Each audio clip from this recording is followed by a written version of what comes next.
Hey, Will, Coach Kelly said there's a lot of guys on this team with battle scars from the previous season openers that you've played. What have you learned from those, and what do you take moving forward into this one? Oh, yeah, definitely. I mean, there's a lot of guys on this team, but not only the team, the coaching staff, that we haven't done what we've needed to do the first week of the season, not just since I've been here, but even years previous. And, you know, it's not a good way to start the season off. It kind of, you know, sets the tone the wrong way. And we know that we got to come out, start fast, and we can't take, you know, in the previous years, like we have weeks to build up to our potential. We got to come out rolling this year, and everybody in the building knows that. How has Tyree looked this week in preparation for the game and the amount of confidence you guys have if he needs to go?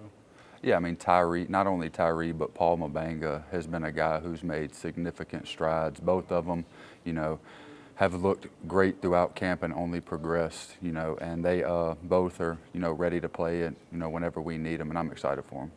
Going to Vegas as a college kid, like, how do you set that aside and focus on the game? That's not what we're there for. We're there to play football. I'm not into all the other stuff. I'm only going to Vegas to play football. That's the only time I'm going to go to Vegas is to play football. Have you guys talked about that?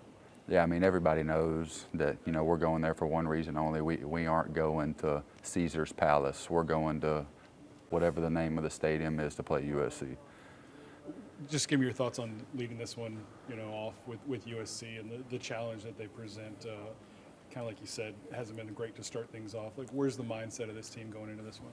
Yeah, I mean, USC is a good football team, and, you know, it's somebody who we're not very familiar with. You know, new defensive coordinator. You know, they got a bunch of new playmakers, and like I said, they're a good football team, and we know that we got to come out, execute, you know, play our style of football, and, you know, we think if we do that, we're going to be fine. Are you anxious to see what this offense is going to look like against somebody else?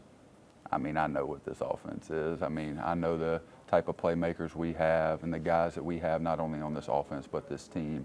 I'm just excited to go hit somebody different than my own teammates.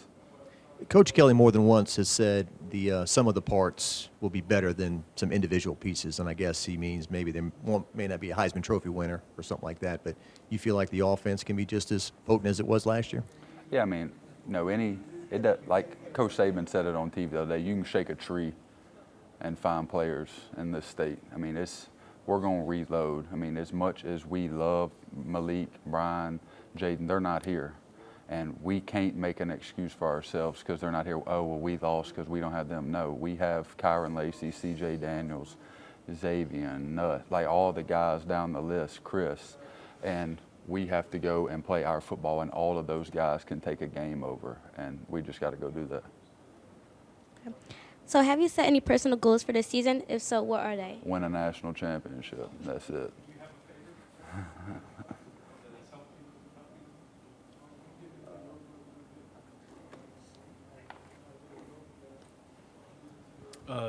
Talk to me about C.J. Daniels. To me, he's kind of my sleeper, a guy that can maybe nobody's looking at and kind of, like you said, take a game over. Yeah, I mean, CJ's been a guy who's came in and done nothing but put his head down and work. And, you know, he did everything he's had to do since he's been here. And I think, you know, he could be a big playmaker for us this year in the slot. I mean, and if he's got to go outside, he can. But, I mean, the way that he approaches every practice, the way that he works, the way that he's applied himself, not only on the field, but off the field in the weight room, pushing himself, I'm really excited for him because this is opportunity that everybody wants. And he's got it right here in front of him. I'm excited to see what he does with it. And then just your tight end room, like how much has Mason improved? You came in with him obviously, so you kind of know where his trajectory is, but also those young dudes. Is that something that everybody after this game is going to be like?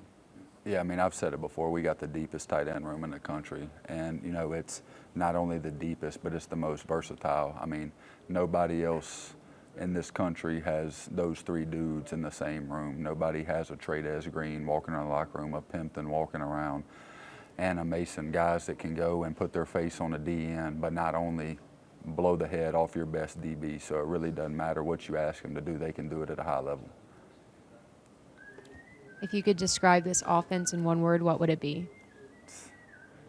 Let me think of an appropriate word.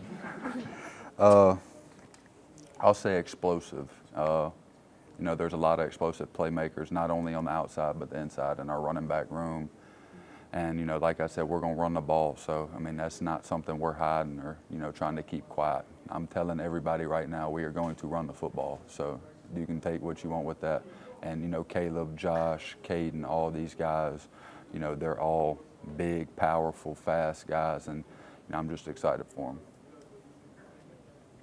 them. Emory said that he took pride in you guys kind of leading the way. Do you feel like it kind of starts with you guys? Yeah, I mean, Coach Sloan has preached it, you know, ever since he's got, you know, the OC job, that we're going to start from inside out. We know that we make this offense go. We know that we set the tone with the physicality, with the juice, because whenever we do it and they see us dogging people, trashing them in the turf, you know, they know that the tone is set, and that just gets everybody hyped up, and we know that we have to come with that every week.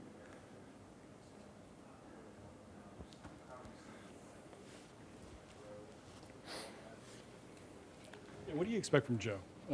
Obviously, you guys have been around him a lot. Like, I don't think he's going to change that much. But as far as game plan, game style, play calling, is the helmet comms working? Like, all that's we haven't really talked about that a lot.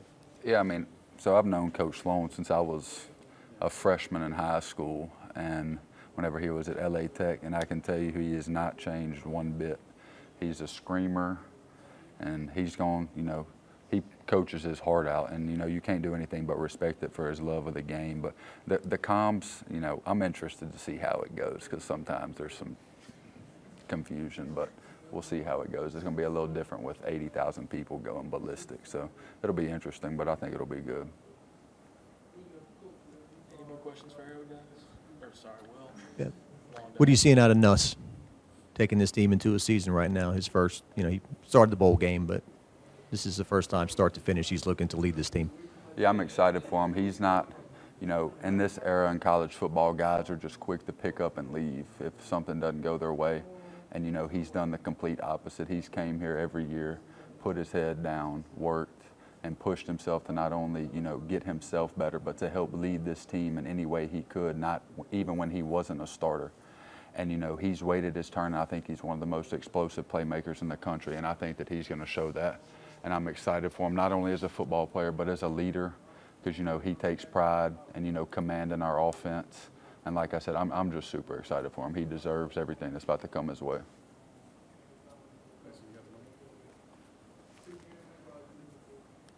What do you see in that SC defense? Anything you guys aren't really accustomed to? Yeah, I mean, I wouldn't say accustomed to. I mean, we've been playing in the SEC. I mean, you see literally anything you can draw up on a whiteboard. So, you know, they got a bunch of playmakers, like I said, a bunch of guys who, if we don't take care of our business, that are capable of beating us and, you know, embarrassing us. So we know that, you know, in our preparation, we have to be very detailed with what we want to do and what we're trying to do as a collective, and we have to execute. That's the biggest thing for us. We have to execute what we're doing, and then the rest takes care of itself. Couple more if we got any.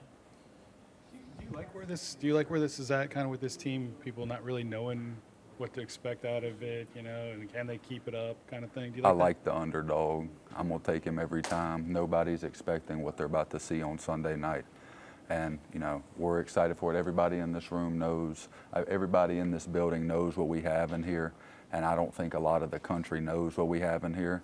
And you know, like you said, I want people to be like that, because then they're gonna be like, whenever it happens, we're going to be like, yeah, that's what we expected.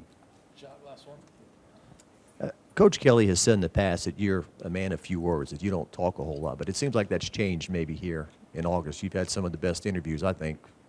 That soundbite you gave about 10 wins gets people fired and all that, that was pretty good. Are you being more outspoken now as a third-year guy? And Yeah, I mean, I wouldn't say, like, I mean, I always will talk in the interviews, obviously, because I got to answer questions. But, you know, growing up, I was never a guy who, you know, wanted to, you know, be the rah-rah guy. I kind of wanted to lead by the way I work, the way I push myself, the way I approach every day. And not only that, but the way I play, the way I set the tone on the field. And, you know, I knew the next step for me as a leader and this team was for me to become more vocal. And, you know, I still, you know, I'm not going to be a rah-rah guy every day, but whenever I do say something, people need to listen, because I'm not going to say something if it doesn't need to be said.